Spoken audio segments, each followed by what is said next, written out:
even this has happened to you, like you still perform so like for to make us laugh and stuff like that. It's just man, I wish someone was there in your corner, but I'm happy you're in a better place now. It sounds like you died, bro. No, I know, but you know what I mean? I know what you mean, but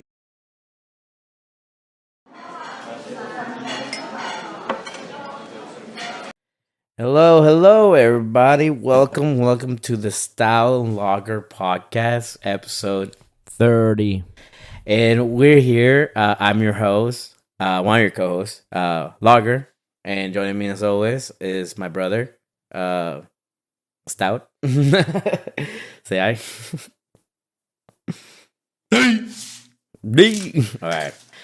Great input. I was doing the meme. You don't know the meme of the little girl who's talking to her dad, and she's like, "Hey," and she starts dancing. And she's like, "Bye." Oh, it's bye, not hi. Well, you're already fucked up. Anyway, no, yeah. So today something that's kind of like I would say is special. Just like we're taking a break from going through the country's most sold beers. Just like take a break on that direction. And do something really fun that we haven't gotten to do since, what was it? Mystery Bag? Which was, I think, episode 10. Where we're going to do like a 4-pack beer variety pack. We're unable to get the same one, but we each have a 4 variety pack. We're going to be trying out. I got the Sierra Nevada Little Things variety pack where they have 4 of their Little Things beers. What about you, Stout? What do you got? I got the Rouge Supply Drop. It has a bunch of beers from Rogue Brewing. It has 2 IPAs, a German Maybach, and a Kolsch, honey Kolsch. Should be good. Kolsch. Okay. Yeah, for me there was a lager, a citrus wheat ale, a hazy IPA, and then an imperial IPA. So we're drinking good today. Which one are you starting with? I'm starting with the honey Kolsch. I'm about to open it right now. All right, I'm starting with a Sunny Little Thing citrus wheat ale, and I'm opening right now. Here's the SMR. And then I'm gonna pour it on my glass because foam it up. Foam it up. Foam it up. Would you ever do any of those foam parties? I don't know what you mean by that. There are clubs that would shoot out foam, like foam bubbles, like on top of and you're supposed to wear like white shirt, and it's supposed to be like strobing like black lights and stuff like that, and I don't know, it's supposed to be something like that, foam party. That's interesting. And yeah, it's one of those parties that like. It's almost akin to a pool party where people want to like just get wet or be messy, but in a clean way ish. But it is what it looks fun, but I've never done. Sounds like you would want to go. I don't know if I would go. Maybe if it was like at a pool, but yeah, if it was at a regular club, I feel like that'd be weird. I think we have experience, right? That when you have bubbles on the floor, it becomes seriously slippery. So I don't know how that actually work with people like not falling, but first sip. Bro, I already had a couple of sips already. Blackened. Well, because you were talking. Well, no, I also just have it in my can. Another thing I don't like too much about I like the variety packs because it's a lot of different beers, but I got 2 bones to pick with them. Okay. One is that they're always cans. I prefer beer out of a bottle. Right. The best is draft, of course, but draft. But if it's like bottle is a good second, yeah. And then just the I feel like it's a 12-pack. Like I want like one that's like 12 random beers. I feel like that would be cool, 12 random beers. I wonder like how that'd be. Or what about just I don't know, probably like a 6-pack or a 4-pack of like variety. I don't like that it's always a 12-pack. Because like you got to commit to 3 of a kind. You have to commit, and a lot of times you're trying out new ones, and you'll know whether you're gonna like them or not. Yeah, bro. right? You get stuck with like beers like that. This 12-pack was $25. Oh, dude, mine was $17.99. Yeah. The thing that's funny, like I had a coupon for Total Wine, and I keep not using it. And the one time I remember it today. Nice. It's like only for 4 and 6-pack. That's beers. funny. And I'm like, man, the one time I'm going to get most likely a 12-pack of beers, and it still doesn't work. I still don't know why I'm a member, but I guess to accumulate points, see if I can get a good reward next time, I guess. Because definitely didn't use this reward. Yeah. So what are you tasting?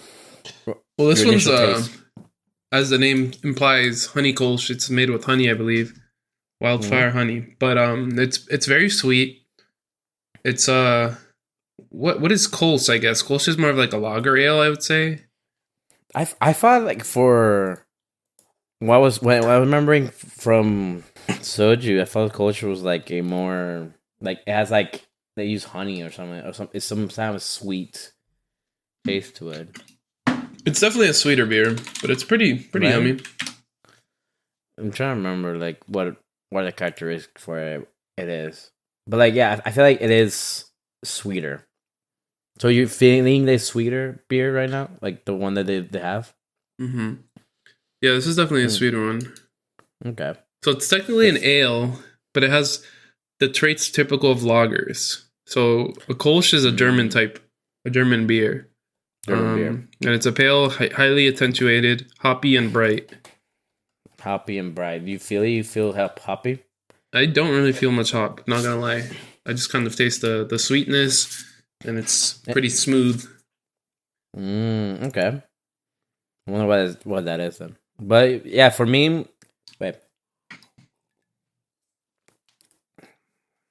Yeah, it does that thing where it's citrus, right? But with some dark notes of like what beer is really.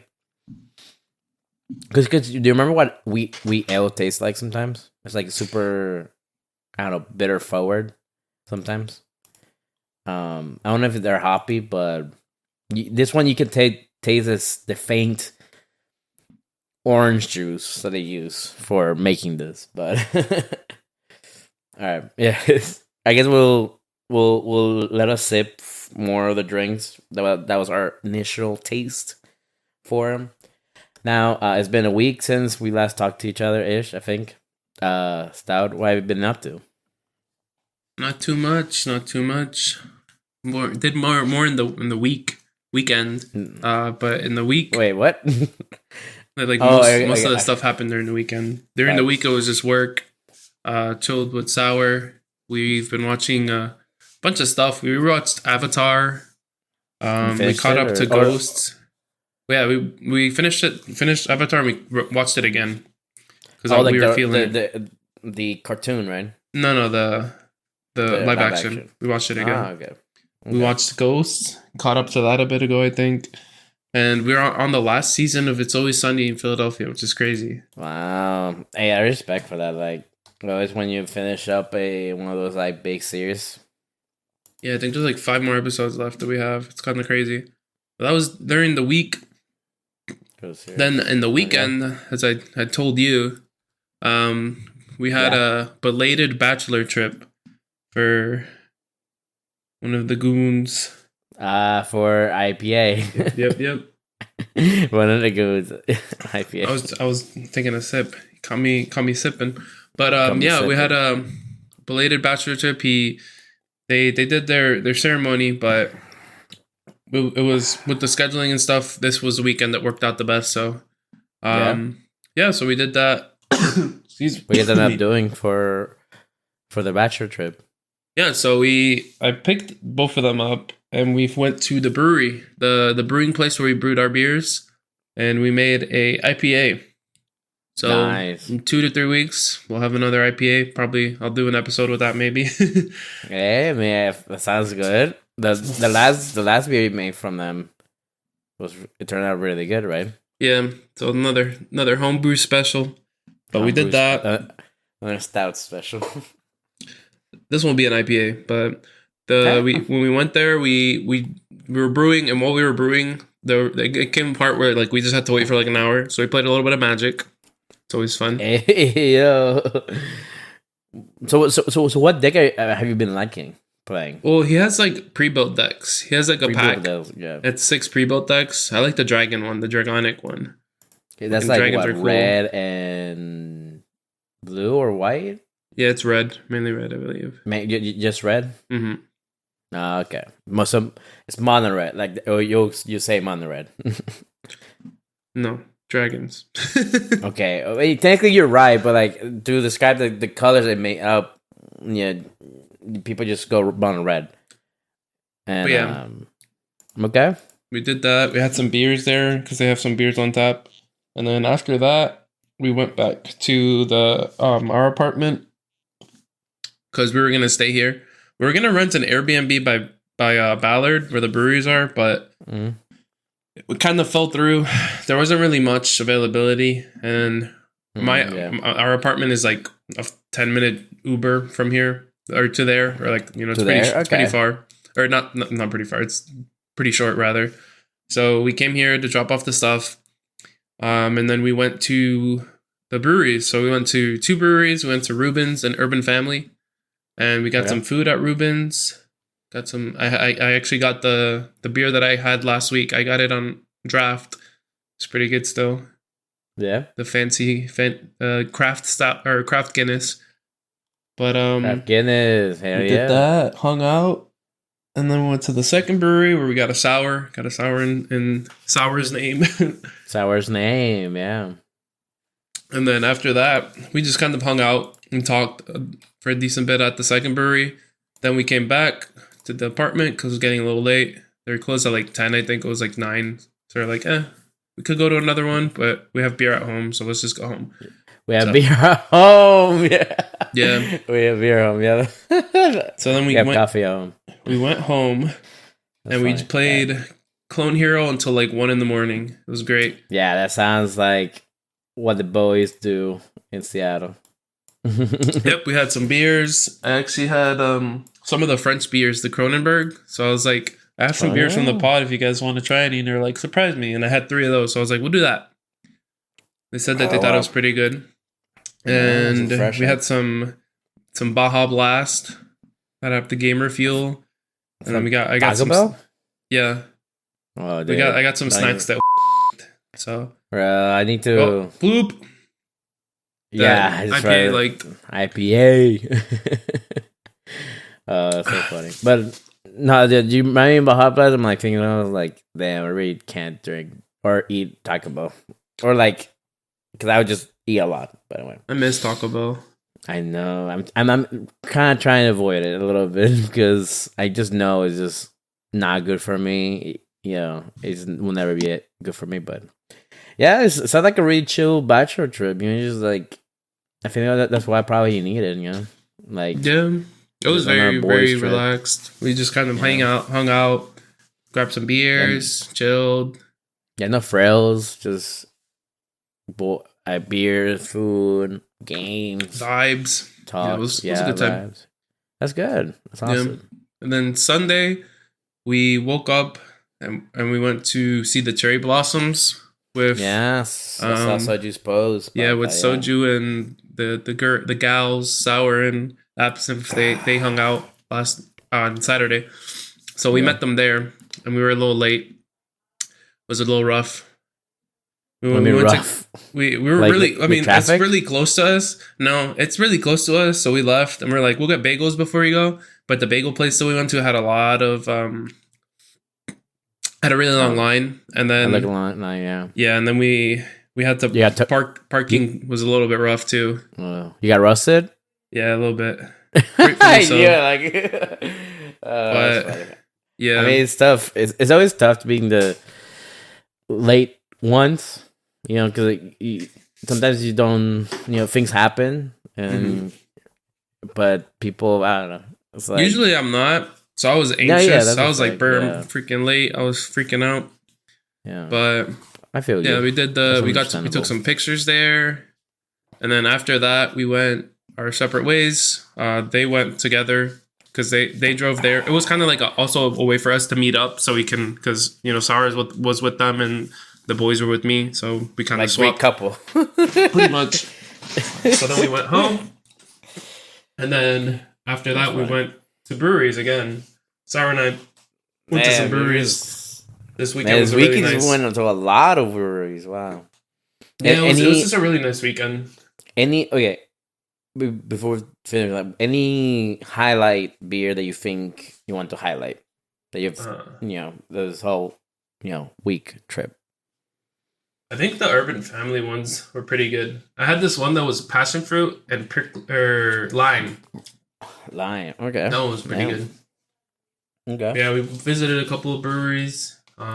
We got some Thai food. There was a food truck that was next to one of the breweries, and we shared some food because we were feeling a little hungry.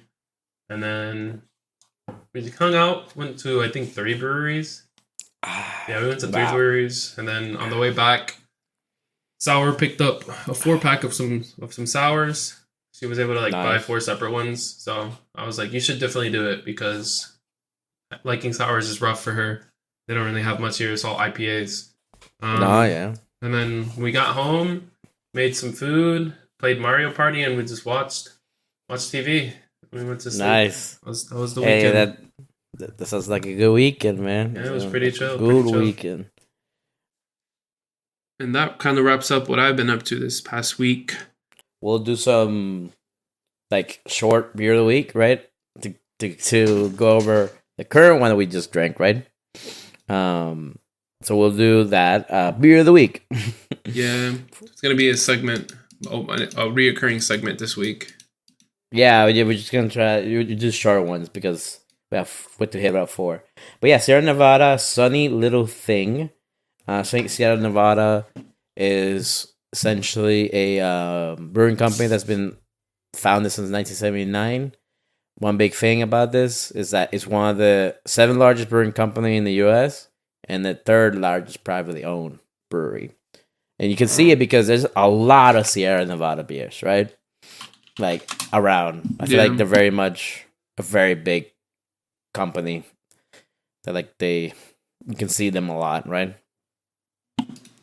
That's wild. Yeah. For this, the Sunny Little Thing, to get more into just slightly more detail. It's a citrus wheat ale, and they dim the hops and let the citrus shine. It's 5.0% alcohol percentage, 10 IBU. And they actually do detail the exact malts and hops that they use, which is kind of crazy that their website does this. And it's just a lot of different malts. They clearly they do one single hop, they only mention crystal hop, and then do a lot of malt yeast. And yeah, what they mainly just do, they infuse the citrus in the bright tanks to boost the aroma, and they use a crystallized juice squeezed from orange juice and grapefruit. And can I tell you something? You can definitely tell the grapefruit because it sucks. Damn. It doesn't suck, but I feel like grapefruit is never a good flavor for me for infusing or for I don't know, alcohol, I guess, because I feel like it's a very much it's an eliminator of taste to me, where it just it's almost nothing. It's just sour-ish, or it's just citrus. At least orange just feels a bit of a sweeter citrus. Yeah, grapefruit. I feel like that, a lot of people have to put sugar or stuff on a grapefruit to enjoy it. I definitely don't see the positive of it, because when I'm tasting this, it really just muted citrus carbonated water. That's what I'm feeling. Of course, and I'm sure this, and it's 5%. For it being 5%, it's pretty good actually, because this is stronger than a Corona, right? But a Corona tastes, I don't know, I feel like it tastes more. This is just citrus water, I guess. So I'm not the biggest fan of it. But for it to be 5, it's nice. So that it's a nice drink. It's a nice, not strong taste drink for like the 5%. If more cold is probably very refreshing. I'll probably give this a 3. Damn. Yeah, 3 orange Like, peels. that grapefruit really tanked it that much? To be fair, maybe also I'm not a fan of citrus, like, That's fair. things, because I feel like you can easily make it just to be like, I don't know, citrus water. And I Yeah. guess I'm not the biggest fan of that. So yeah, 3 orange peels. What about you? Yeah, so as I mentioned earlier, I had the Rogue Honey Kolsch. This website actually has a little bit of information too, besides it being a little bit broken. I think the website might be down, but I have, That's I have what it open. I was saying. Yeah, it seems like it's not very stable, but it's a Honey Kolsch. As I said earlier, it's a Kolsch style ale. Talked about what Kolsch means. It's a German style beer, but this is actually brewed with wildflower honey, and on the bottle it says dedicated to the bees. Pretty cool. Oh, yeah. But yeah, it's on the bottle and on the website they have like a little I guess like attribute chart. It's a little star, and then it has sweet, malt, roast, biscuit, and bitter. And this one is almost to the top in sweetness, a little bit in malt and bitter, and biscuit. I don't know what biscuit means, but I feel like I'm thinking probably biscuit, maybe some. I don't know actually. Maybe some carbs, like bread taste, maybe. I have no clue. Something like that. Maybe. All right. I don't know. But how are you feeling with the taste? It's pretty decent. Like it's a little too sweet for my taste. I'm not the biggest fan of sweet beers. I think that's something that I've picked up having tasted so many like stouts and lagers, or not lagers. What's the other one? Porters. Porters is the one I was thinking of. Usually the darker beers are really sweet. I don't know if you can hear the little kids laughing in the background, but there's kids running outside my door. I'm about to be an old man and tell them to get off my lawn. But yeah, Honey Kolsch, I'm gonna give it a 4. It's a very easy drinking beer, which is why I'm not rating it lower than that. But it is still a little bit too sweet for me. But if you're not the biggest fan of beers, I think this would be a beer that you could probably drink really easily. And yeah, for that, 4 B's out of 10. For the B's, you get it? For the B's. Nuts? No, it's a B. It's a B beer, dog. Anyways. Okay. Yeah. That kind of wraps up the first segment. Got a 4 and a 3. Hopefully, the rest of the pack we can boost up those ratings a little bit because not off to a strong start. But the thing for me, I really do appreciate a beer that is confident in its taste. Yeah. I think that's also something I've been learning from all the beers that we've been doing. Like, at the very least, even if a beer is making me like, not like flinch, but like oh, this is bitter. I mean, I feel like that's like more. I prefer that over just a fruit water, I guess. Yeah. Well, I'm gonna crack open to my second one. Me too. I'm gonna be doing the crisp little thing, the lager one. So I have high hopes. Nice. I'm doing the Newport Days, and it is not attributed with the cigarette brand. It's actually because Rogue Brewing is based out of Newport, Oregon, so that's actually why it's called Newport. But yeah, like you mentioned, we kind of segued to beer of the week, but segueing back to what have you been up to? What did you do this past week? We watched Quiet on Set. You heard about that one? The documentary I think it's kind of been blowing up a bit. Yeah, I've heard about it, but I haven't seen too much of it. I've seen like clips of it. Yeah, so what it is a documentary that investigating the 90s and 2000s of the Nickelodeon sets of shows that had child actors, right? And kind of like the dark secrets that Nickelodeon kind of like wanted to keep under wraps, or they were very careful to like not be very like, I don't know, like they were not very showy about it. Like they definitely were trying to hide it, right? Mm-hmm. And a lot of the big things with it was the two main things was Dan Schneider, right?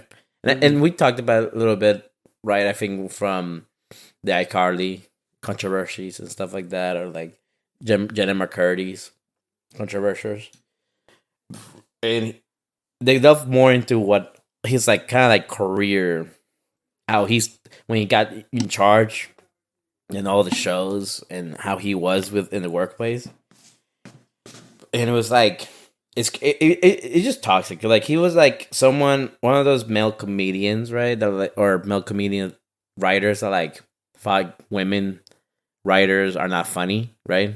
Or like, he would shame them if they don't think something's funny, or like if it is like offensive, or like Yeah, they call women. him out on it.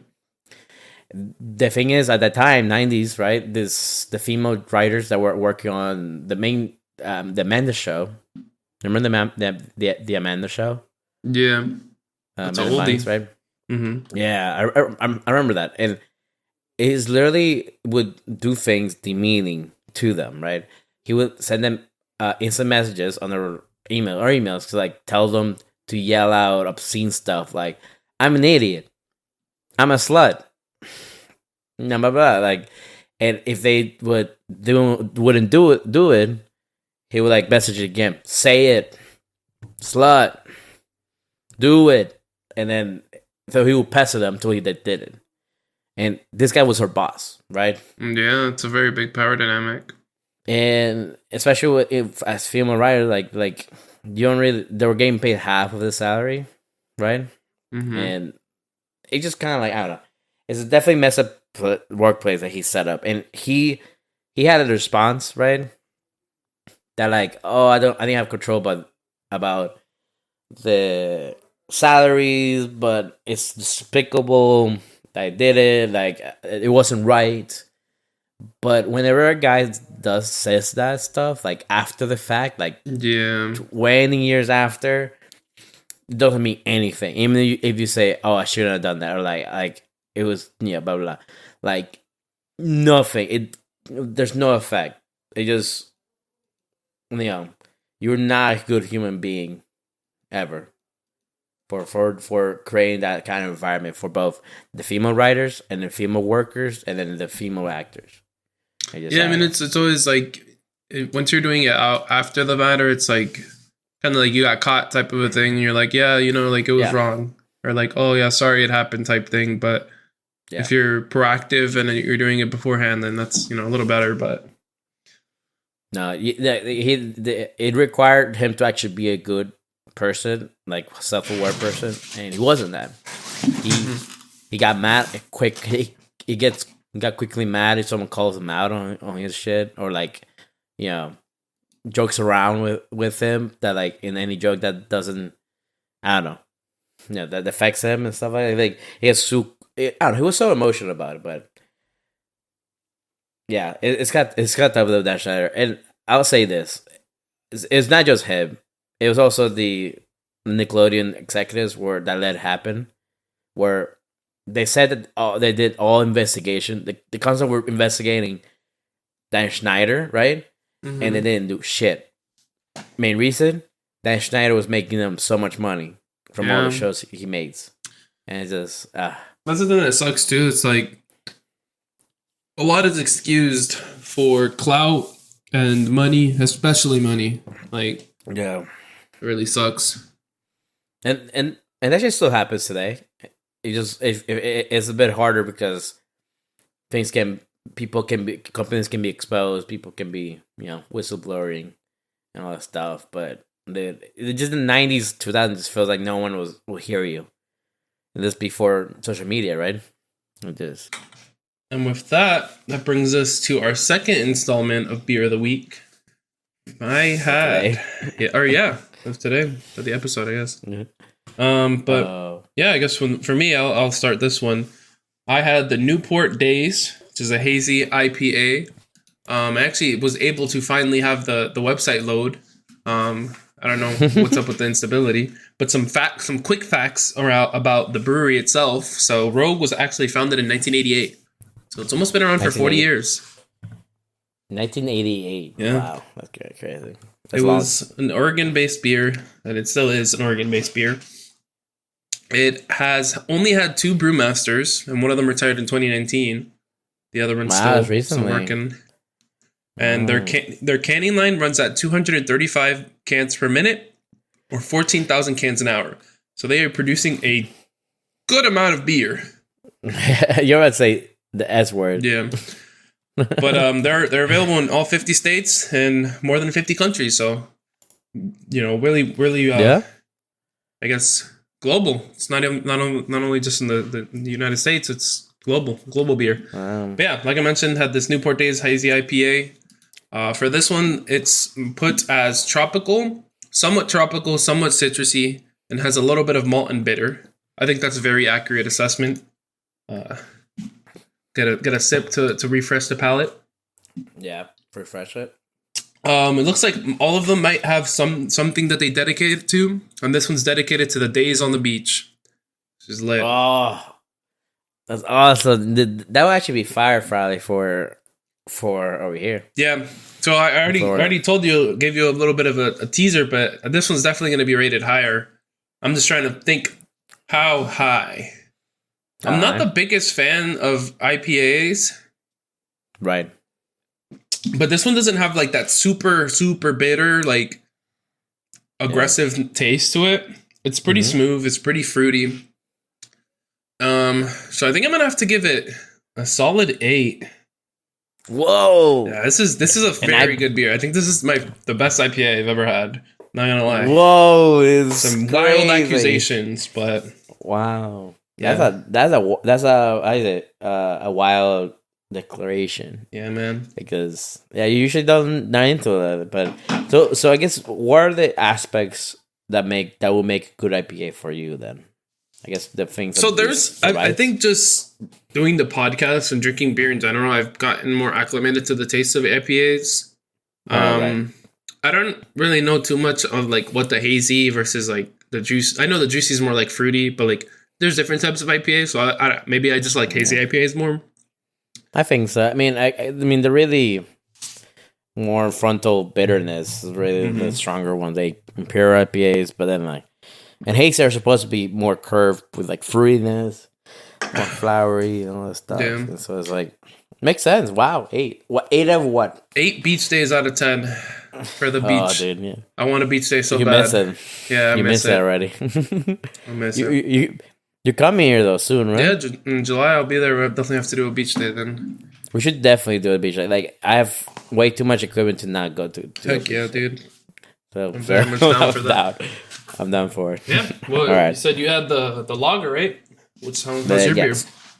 It's actually, I love the name of it, Crisp Little Thing. It's because, you know how lagers are usually pretty crispy. And it's an easy drinking lager, they say, but it's mainly just lager. It's a dash of whiskey, flash of citrus for an easy drinking. It's at 4.7%. It's light hops, only has mosaic hops. Well, they have like 3 different kinds of malts to it. 18 IBU bitterness.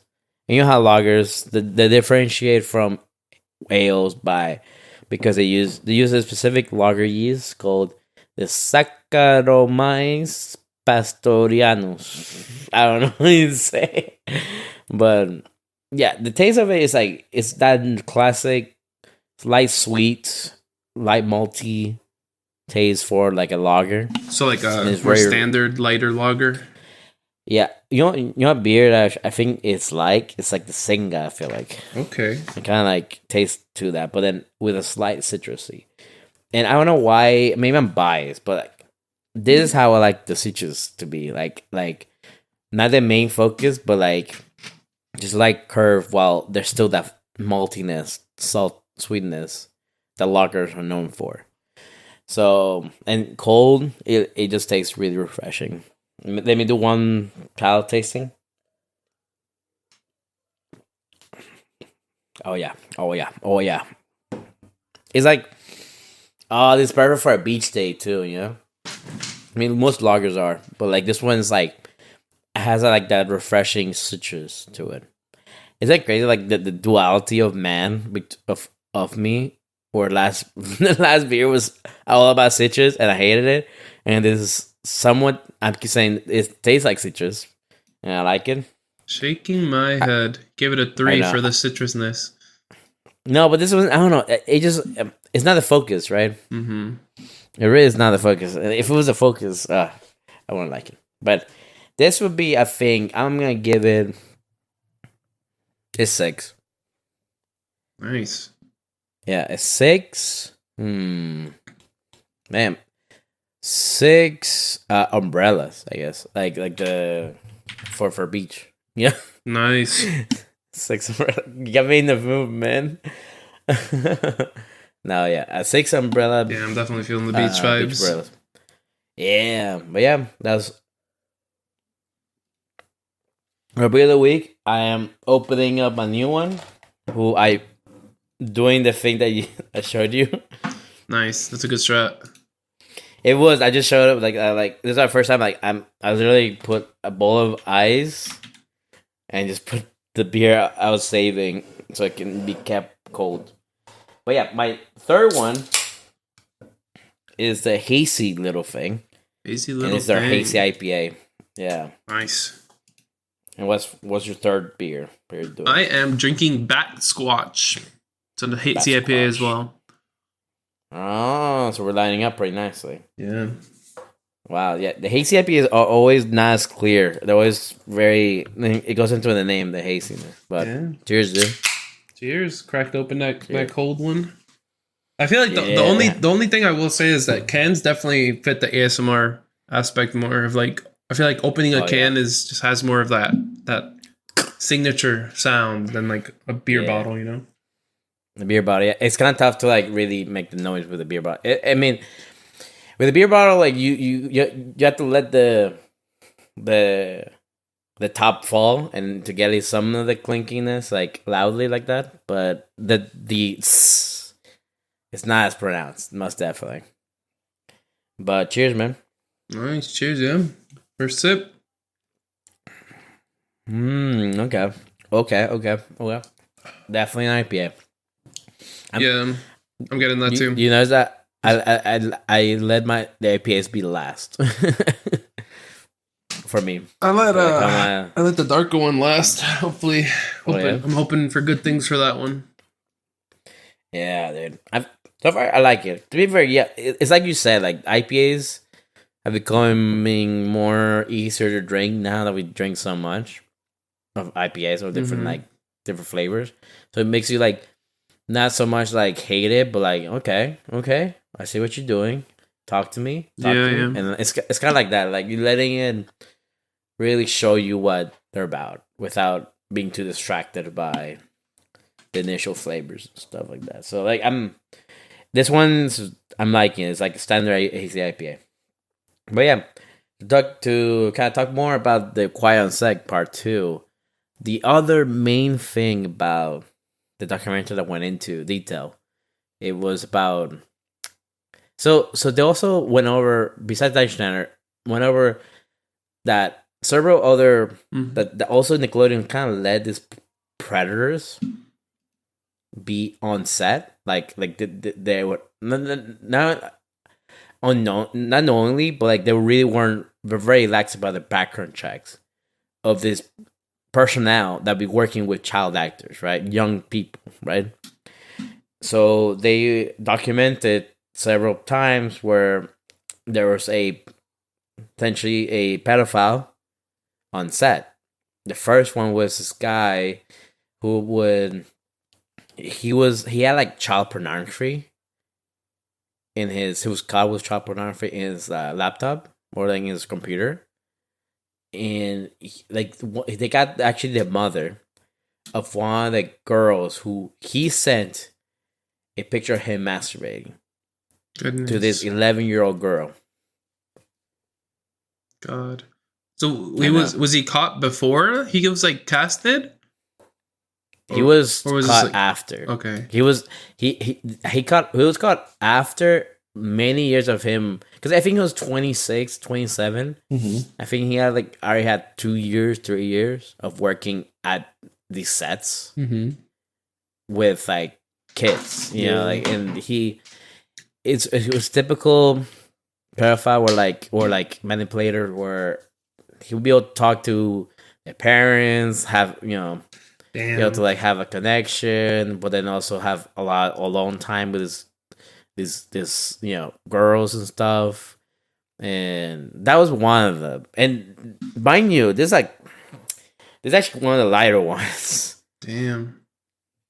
Just to give you a heads up of like what kind of people, like the kind of lax they see, like attitude that Nickelodeon had about hiring these people, or like, you know, no background check, you know, nothing like that. But anyway, the big one was that there was this guy who was arrested in 2003, Brian Peck, who was a dialogue coach, who was like a producer assistant at the sets of the Amanda Show. The Amanda Show. You can also Amanda Show, and you can also there's actually a guy who appeared on the Amanda Show, right? Who was, his character was the pickle guy, who would feed people pickles. And what the hell? Apparently, It's already a weird character to play. To be fair, the actual producing or like the actual jokes, that's another thing where like the male writers definitely knew what they're doing, putting in crude jokes in a kids show, and but that's not the focus here. But like, yeah, he is sorry, questionable. But this guy, he would help a lot of the actors, kind of like, you know, practice lines, stuff like that. That's was his job. But he got caught, or what he was arrested for was sexual assault. Yeah, of a minor. Oh, that's so sad. I know, and that's it was a 14 for 15-year-old, and what he would do, he would like tell the parents that if they want extra lessons, that all the lessons is in his house, and he would invite young boys to go to Disneyland, to do stuff, to hang out with his friends, that's so who are sad. also like, and he had unlimited access to these kids with that kind of stuff. Yeah, it really shows the dark side of child actors. You know, they talk a lot about like the parents abusing them, but even the producers and like the people that they were working on set. It's so sad. Yeah, it's incredible how the industry really doesn't care. Because here's the next part of the story, where at the time, in the documents, it was just John Doe for the name of the child actor.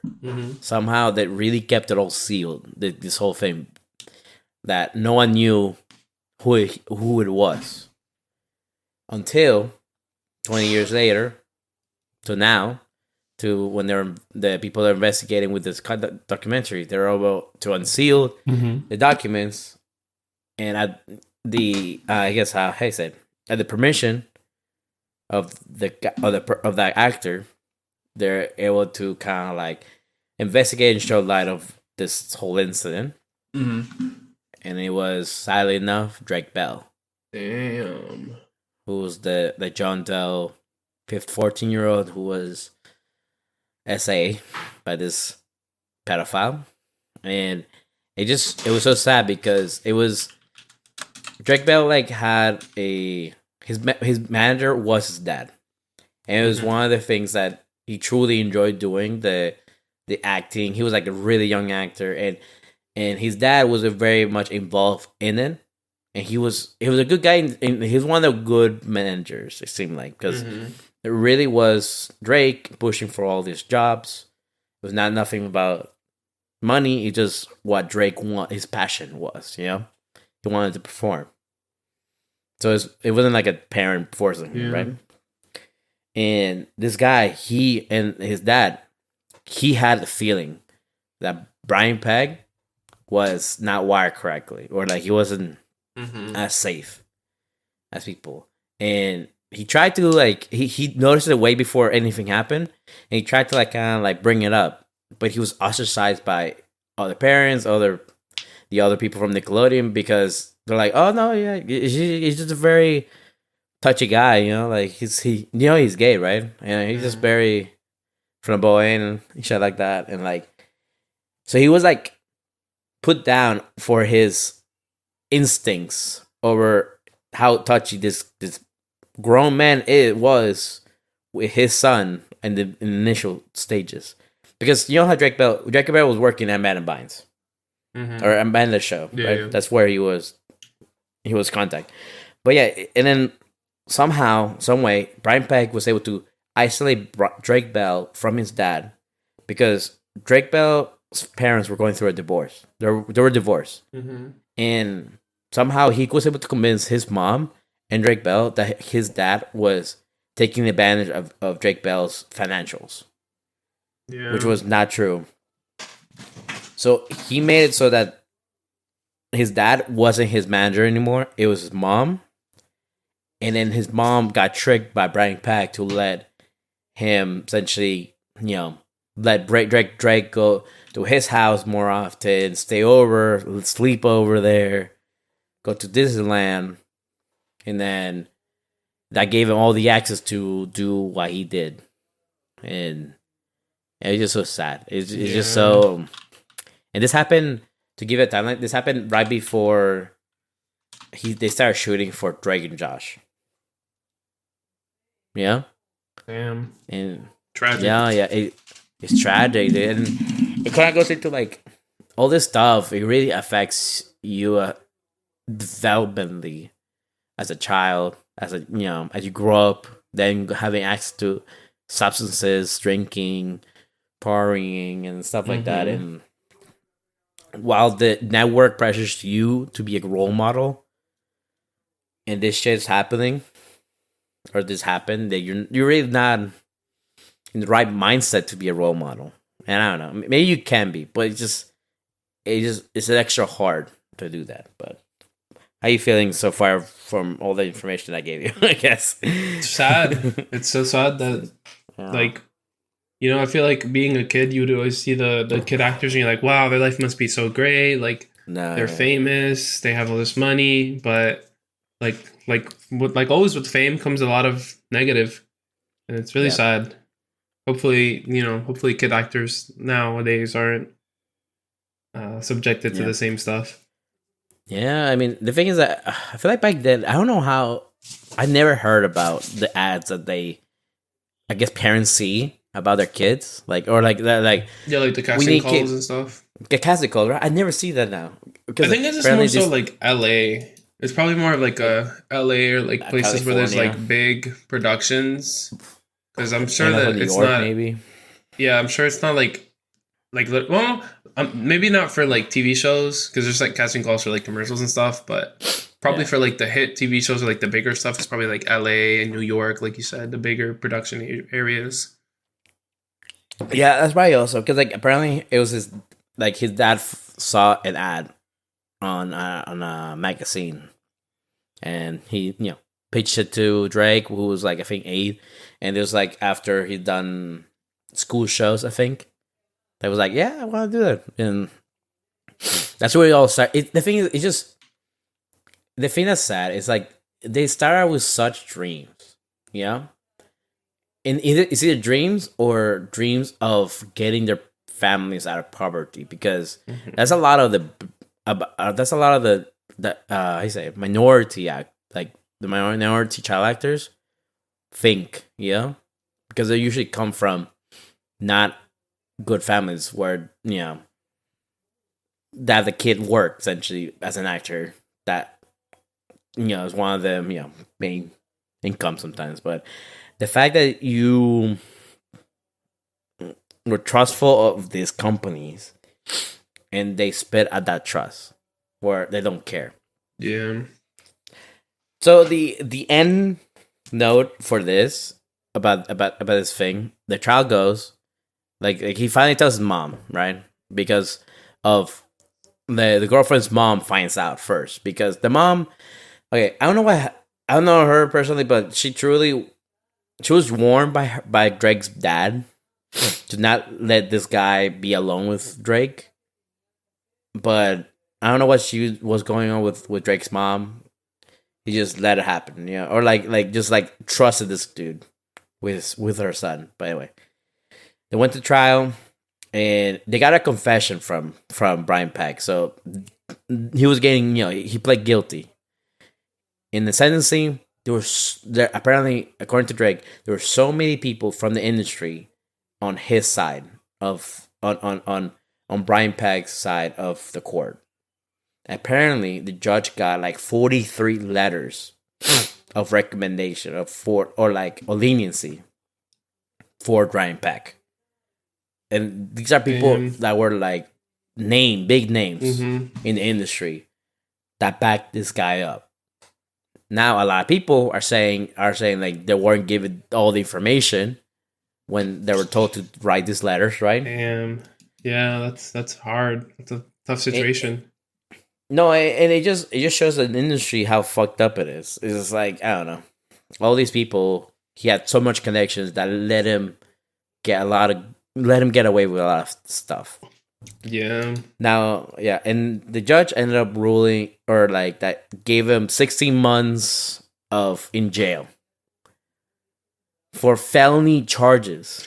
That's crazy, bro. There's literally like cases of like people of color who are convicted for like the stupidest crap, and they get way more than that. It really just shows how money and like influence just really dictates everything. Yeah. It's crazy. I think the very least he was registered as a sex offender, right? Yeah. So there's that. But the even crazier thing, Stout, is that he went on to become a producer in A Sweet Life Inside of Cody. That's crazy. After he was registered as a sex offender, so it showed Disney doesn't care either. Yeah. For all their sanctimonious bullshit of like, oh, you can't curse, or our child actors need to be perfect, blah blah blah. It's like, but I think it just really just shines a light upon how like toxic Hollywood the agencies are, and just they don't care. Like, don't care about child. All they see is dollar signs. Yeah, they don't really. But yeah, it's sad. No, go for it. Don't go. No, yeah, it's just they just like you said, it's dollar signs. It's all what gets the most views, the ratings. It's just like with companies in corporate America, how like they cut back on certain stuff like safety and actual important stuff just because they're all chasing better margins, better profit. Yeah. Like, this just sucks. It sucks that the world is like this. Yeah, and and of course this was during a time where like there was no social media. Yeah, and so like they were not held accountable. So they just shows a lot to us where like we truly need to like, I don't know, be very, I say it, tough on them on social media, like, because like that's the only way that they will do any change, at least in terms of like, I don't know, Yeah, you just expose them, you put it out there. It's something good that came out of like cancel culture, because cancel culture is also very very, it's its own topic, and it has, its benefits and its drawbacks. But I think that, holding people accountable, a lot of the times only the people can hold like them accountable, because as you can see in the legal system, influence, money, all of that trumps all. So a lot of the times when stuff like this comes out, they might get like a light sentencing, but when the public and the people who watch the shows are like, oh, I'm not going to watch it if it comes out to something like if I'm not going to watch something that person makes, like, they're kind of forced to not allow them to come back and continue to produce, or, it's so sad.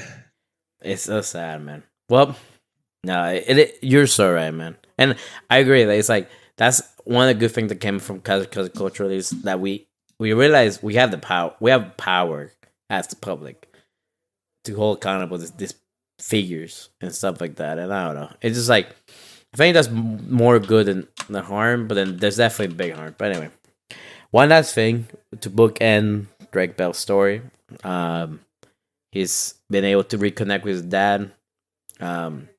He has, done like he's been able to like kind of like go to group therapy, therapy like to really talk about it, all that stuff, and he's in a better place. And he just released a song called "I Kind of Relate," and dude, you gotta watch the video, brother. It's just like it is so strong, dude. Yeah, and everyone, and you go to the comments, everyone's just supporting him, because it really is a tough thing to experience. Like no matter what, like as a kid to experience that. But and he has his downfalls, he had his pitfalls, but I guess the bookend of it is just he's working through it. He's using music to express, what his feelings are, and I think he's going down a better road. Yeah. So cheers to Drake Bell, man. And you made us laugh so much, Drake and Josh, after even this has happened to you. Like you still perform so like to make us laugh and stuff like that. It's just, man, I wish someone was there in your corner, but I'm happy you're in a better place now. It sounds like you died, bro. No, I know, but you know what I mean? I know what you mean, but you're right, though. You're right. He's in a better right, place. Right. No, but yeah, No. I get what you mean. I get the sentiment still there, but you make you remember. Well, what do you remember about Drake and Josh? One thing. I think one of the scene that I will always remember is when Josh got really mad at Drake, and he did where he like was in the shower, and he was like, "I'm sorry, man," and he just left. And I think that was like one of the most impactful scenes in Drake and Josh. I remember now. Yeah, the chemical shower. Yeah, and he was just like, "I'm sorry, man." Like he like really messed up, and he just left. It was a very emotional scene. No, I remember that. I mean, obviously all the comedy though. Crazy Steve was one of the goats too. I feel like he doesn't get Jerry enough Trainer. love. Yeah, Jerry Trainer was the goat. He's in that. Jerry was like Carly. He's in a lot of stuff. Yeah, and supposedly, I think in I don't know if it was in that documentary, but I saw online that they were saying that like he would show up a lot and like try to protect the kids too. So it was like seems like he was a solid dude. Solid dude. He's tried, yeah, dude. It's crazy, man. No, dude. Drake and Josh. One of my favorite scenes was every hug me, brother. I think. Oh yeah.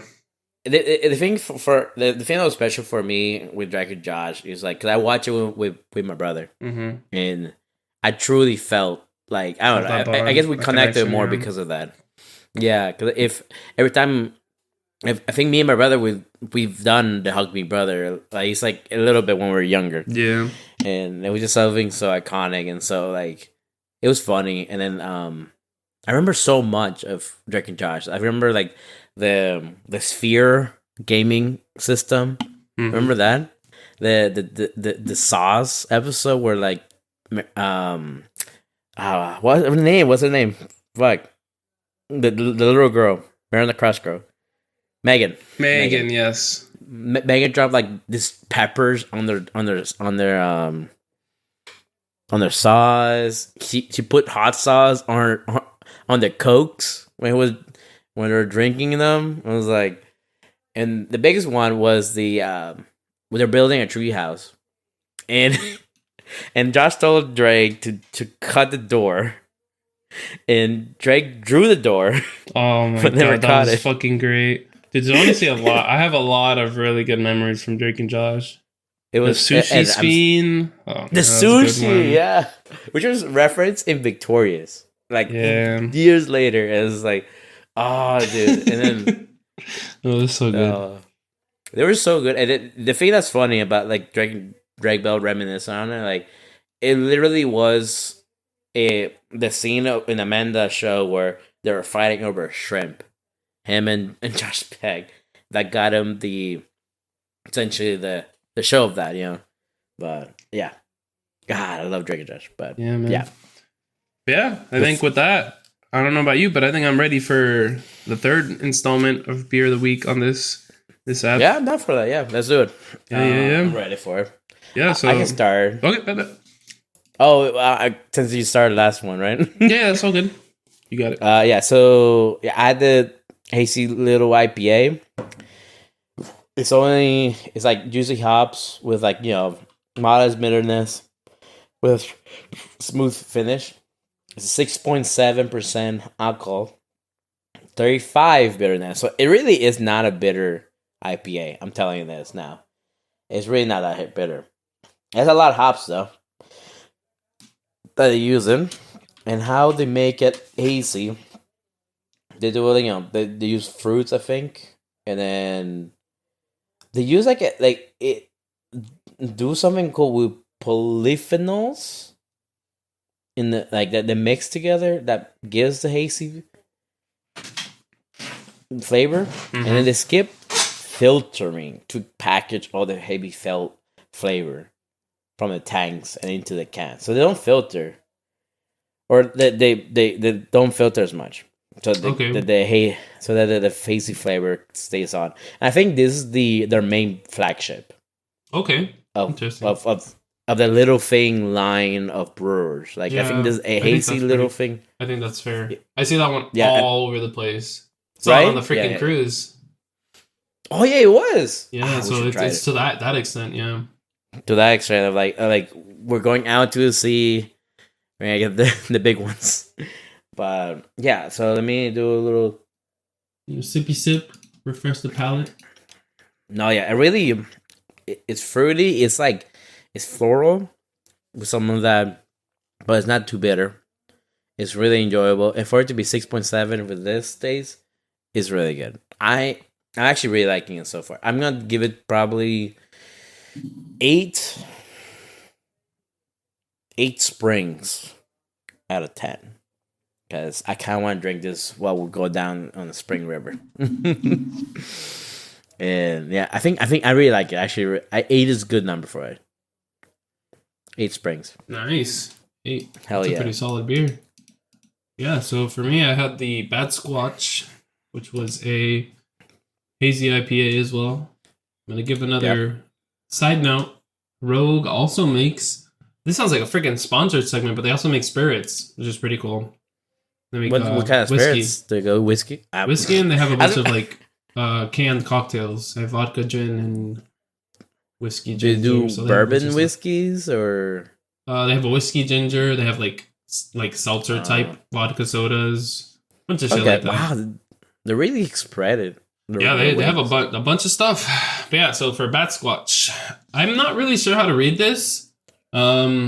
I'm assuming that it means that it's very tropical. Like it's again, it's a star, tropical malt, citrus, pine, bitter, and it's like two stars for bitter and pine, 4 stars for citrus, 5 stars for tropical, and 1 star for malt.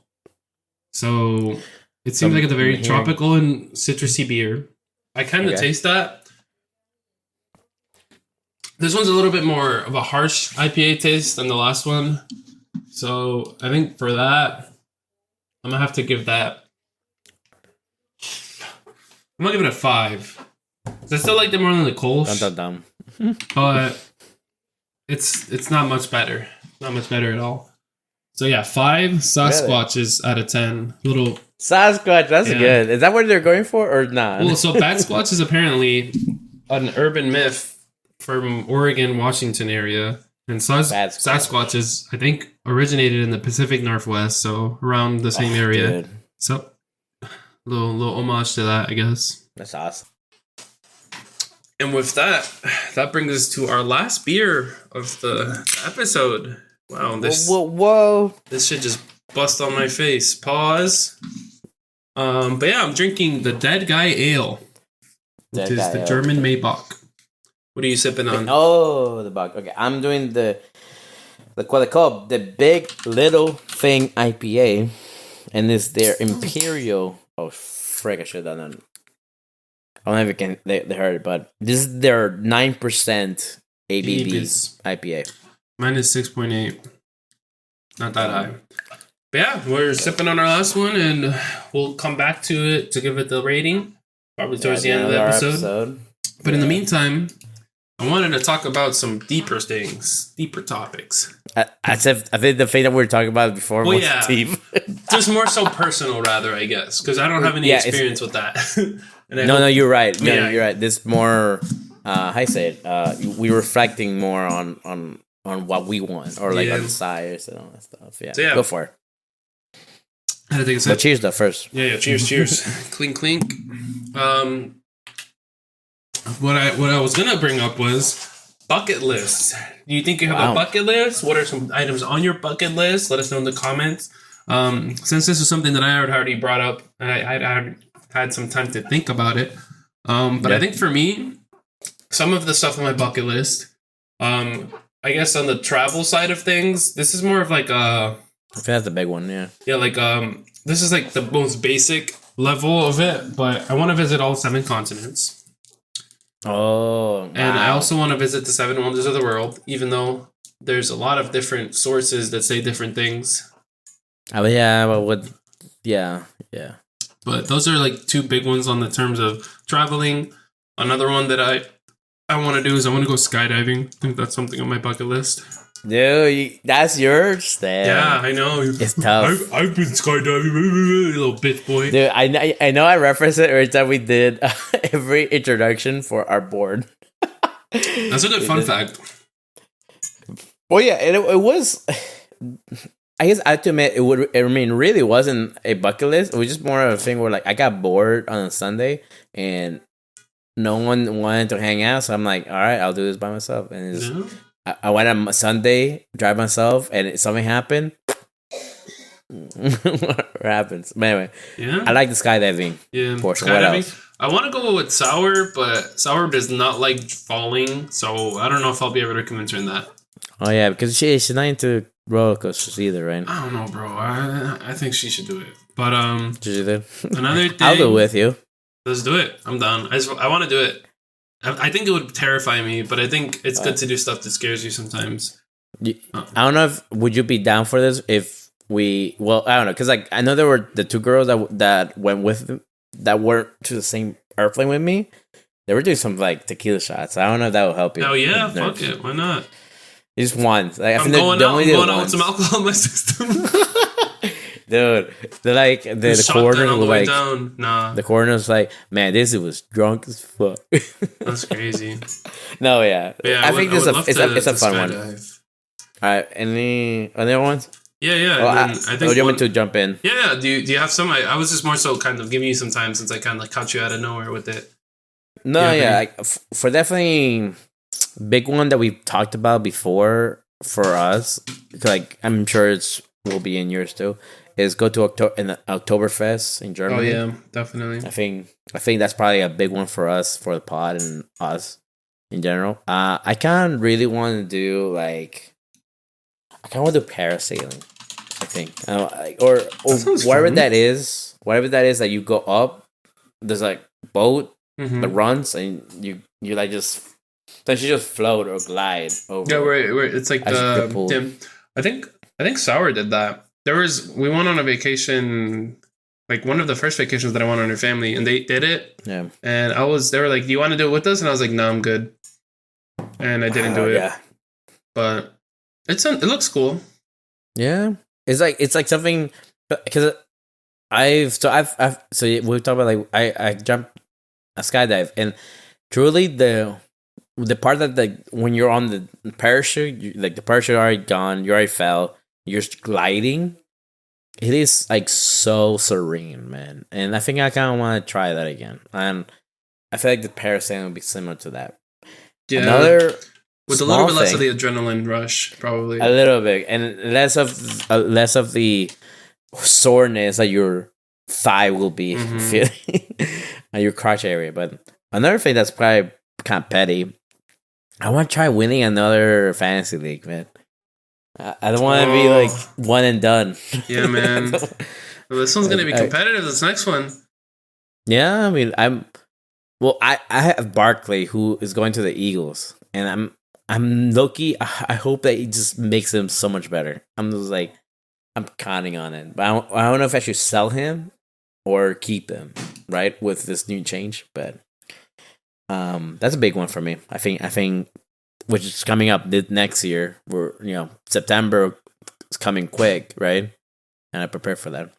What other thing? What like you do another one? I'm trying to think of another one. Yeah, so I'll do one that I did that was on my bucket list that I actually completed. Oh, that's good. Which was going to Japan. I think that was on my bucket list. I'm sure it's probably on yours too at some point. But yeah, because everyone I know went. Yeah, bro, you gotta go. It was a really dope experience. That makes sense. So I guess another traveling one, and then this is one that I'll probably, if I do, it'll do probably when I'm older. But I really, really want to start a brewery, and then I guess a more short term one, brewing more beer at home. Like not I want to get like a home brewing kit with sour. Home brewing kit, okay. I was looking into it, and for sour beers, because if we were to start brewing, we would most likely start brewing stouts and sour beers. But for sour beers, it's like a 6-month fermentation period, where like most beers are like 2 to 4 weeks.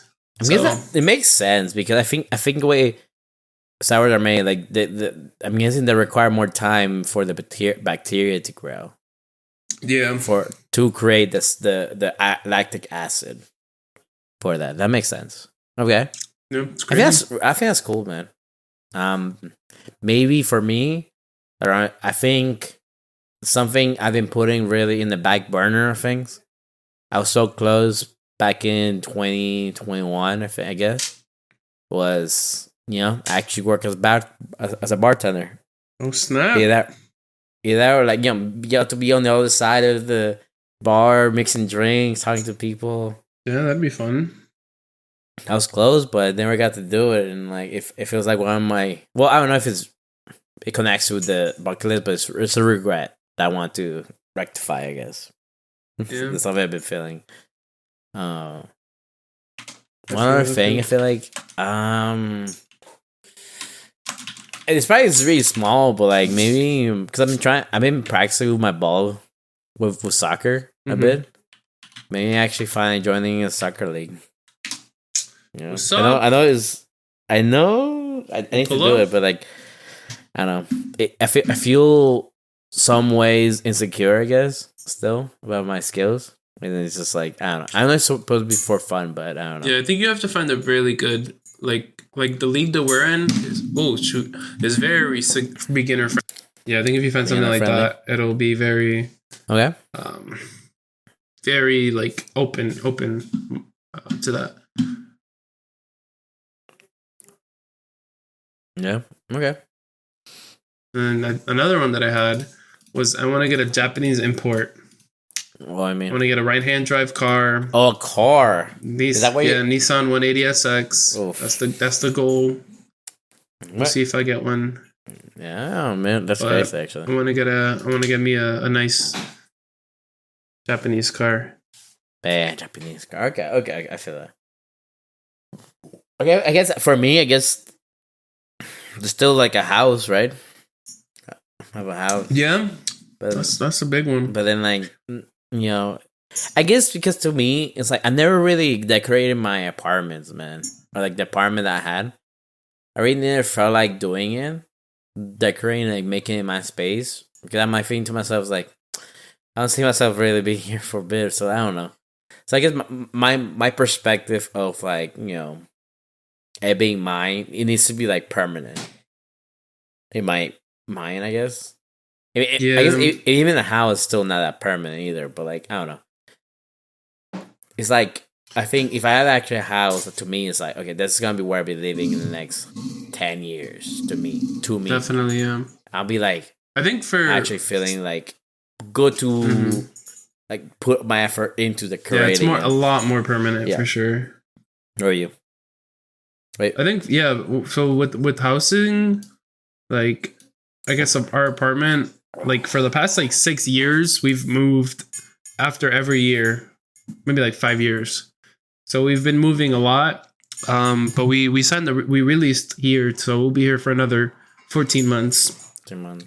I guess that's the thing. You think with that, we've been starting to like decorate and stuff, which is really nice. Okay. Makes the apartment feel a lot homey. We got blinds for the first time. This is the first time I've had blinds in any of my apartments. Blinds for what? I mean blinds. The window. For a window? Like, wait, what? Yeah. Wait, never had blinds? Yeah, most of the times the apartments don't have blinds on them. And since you're there for less than a year, it's a lot of work. Or like... Yeah, curtains, blinds. Oh, like actually personalized blind, like curtains. Yeah, just something to close it. You know how we have the really big window in the living room? We got 4, like a couple of blinds / curtains, I guess, to cover that. And we have some curtains in our room too. And you made it like in the kind of sign you like for it to be, or? Yeah, we're just kind of I feel like we have a lot of plans for what to do here. Maybe we'll stay here for longer than that. I don't know, but yeah, I mean, yeah, it's been nice. It's nice not like having your space that you'll be there for a little bit, so that that you can customize it and get stuff put stuff up, because like you said, it's really hard when it's like something that you're not really like, it's just a place that you're living in and you don't know if you're gonna be there long term. It's hard to want to do that when you're renting, because they charge up the booty hole with the fees. Dude, so people are able to just like not care about that. It's just like it's essentially their hobby, like to decorate their space, like to be personalized and stuff like that. Like no matter if it's just only for 6 months or a year. It's just like I don't know. I wish I would be more like that, even though because it's a whole hobby by itself. It's like it's a whole thing because. I don't know. Like I think for all that I did was just put pictures up for my previous place. I don't know. It was like very minimalistic in some ways, but what other thing are you thinking about for like bucket list? Like want to like do before you die? You don't wait. Do you have one? Go for it. Sounds like you had a revelation there. No, well, I had to go look for this anime, but it's like bucket list is like one thing. I guess it just goes to your brewery. Is like make my own beer and name it something like really kinky. Oh man. Yeah, just like kinky and out there. I like that. I don't know, like make it a lager that's like I don't know. Like a lager / IPA almost, right? Like this is a more bitter, flowery lager, and make it like sweet thong lager or something like that. Like it's just like something like that. It's like the actual like be able to name something what you want to name. Just be dumb about it. I don't know. Just have something like that. But yeah, that's one of them for me. Any more you like to share? I guess this. I don't know if this would be considered a bucket list item, but more of like a life goal. I definitely want to retire early. I don't want to work until I'm like 65. Apparently they want to raise the age, so we might have to deal with that too. No, that's. But I don't want to work for a good point in my life. I just want to. It's not even like a matter of like I'm chasing like crazy wealth. I just want to be happy and like have enough to live a comfortable life. Yeah, that's really true, man. That's definitely a goal. Yeah, not only like be able to like retire. What was the goal? 40 or 50? I mean, the goal is next year, but that's definitely not gonna happen. Like, I'm not trying to work anymore, but yeah, definitely probably like 40s, maybe, or like at latest like 50s, because like I feel like it's really sad when I hear stories of like people who were they worked a long time and they're about to retire and they pass away, or like you never know what life has in stock for you. So I just want to like obviously make the most of my time while I'm working, but that's definitely a goal, retiring early so I can just focus on my own things. And like I said, even maybe have the opportunity to open a brewery or just do stuff that I want to do. Yeah. No, that's true, man. How about this one? Be able to give back to your parents. Yeah, that's a big one. Like do something that like it's one of those like efforts like to give back to the people who birthed you and took care of you. It is like maybe I'm getting too deep or too like it's like Yeah, I feel like just that's something that everyone feels like, especially if you had good parents, you know. Mm-hmm. Uh, Yeah, I would love to retire my parents early. or yeah, like Hopefully that like I works. don't know, like give them. Mm-hmm. Well, I know my parents. What they did, they gave a house to both their parents. You know. Damn. Yeah, in Venezuela. It's just like I don't know if I could do that. I don't. To be fair, Maybe in, excuse me, maybe in Puerto Rico. we're talking about like in the 90s, 80s, right? So like we're not the housing market, and also Venezuela was way different. Yeah, that's fair. So it felt easier to do, but like now it just I don't know, I don't know, give them like a 3-week vacation or something that, or like I don't know, something that they can enjoy, I guess, or just somehow let them know, like not saying that we don't do, or you don't do. It's just like I don't know, do something so like, all right, thank you so much, like I don't know. I mean, Mm-hmm. I know the goal is to always do it, but like just to do something, man, like that, like I don't know. Yeah, I think that's something that's definitely been nice with like graduating and having like a full-time job is that slowly but surely I'm able to treat them more. Like when they come to visit me, Of course, yeah, yeah. I'll pay for a lot more than I was able to when I Hell was yeah, college or like a yeah. little kid. But that's something that's very sad. Like Sad. just it's a fulfilling feeling, and I like you said, it's something that I would love to do. Like maybe get in my house or something that I think for me, like with my parents, is that my dad really likes trucks. Oh yeah, And my mom really likes BMWs. Those are both expensive as hell, but it would be nice to be able to one day, maybe we'll never know what the future holds, Yeah. but that'd be something that'd be really cool. Yeah, our parents are amazing, huh? Hell yeah, they deserve as much. Yeah, man. Hell yeah. All right, I think that's probably it for our bucket list.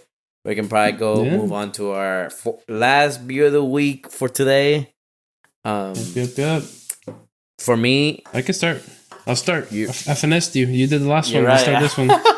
Is that stuff because to be the treasure one? I was like, oh wait, yeah, you should start. Yeah, I feel you. All right.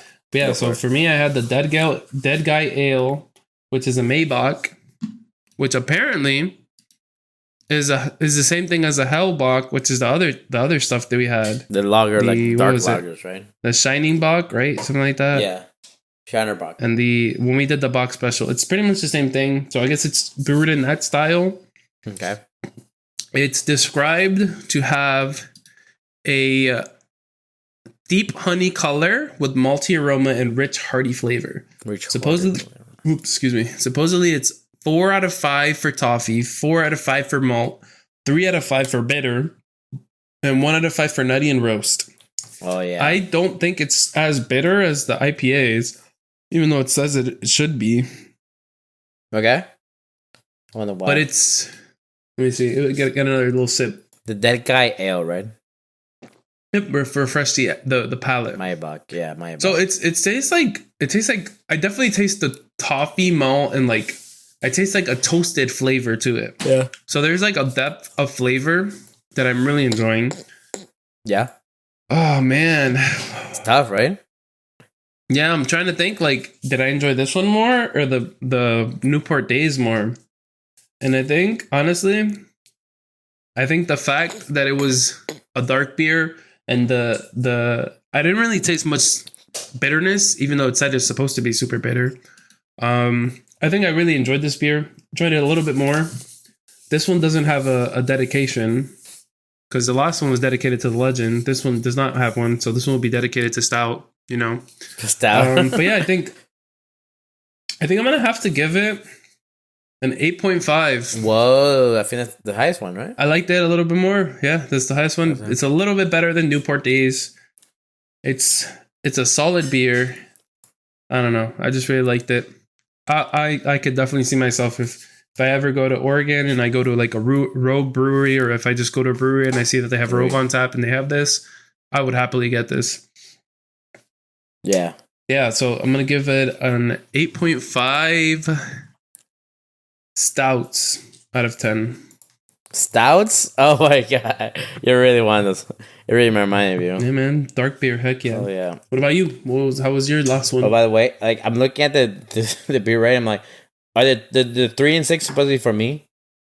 Yes, I don't know what the name are, but Yeah, okay, that makes sense. you have 3, 6, 8, and then this is the last one. Yeah. Thank you, but thank you for putting it in your side. Trying to keep side. track. I just don't know the name. Oh snap! You're right. Yeah, that messed me up. Yeah, okay, you get perfect. Thank you. All right, yeah. What was your last one? What are your thoughts on it? Yeah, it was the big little rating.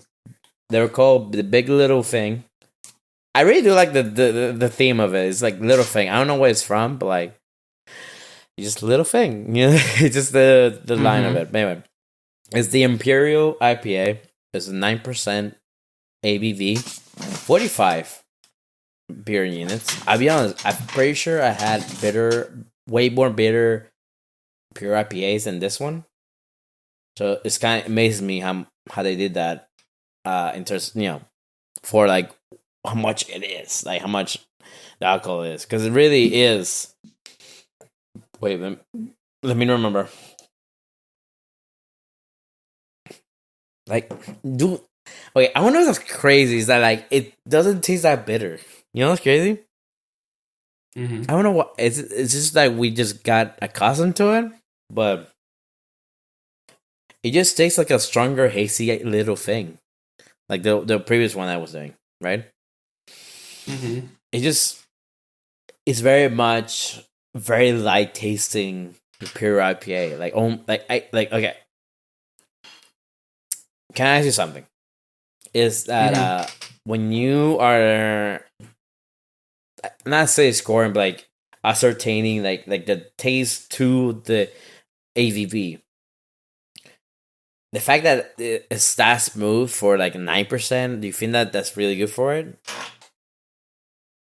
I think that attributes to the brew, like the brew of it. So the brewing process or whatever they do to it. Because I feel like there's some beers that are like really high percentage, and you take a sip of it and you know that it's high percentage. Yeah. So I think that the smoothness of a beer, especially a higher percent beer, that's something that's like, yeah. Whoa, we went to 4 breweries. I forgot about that.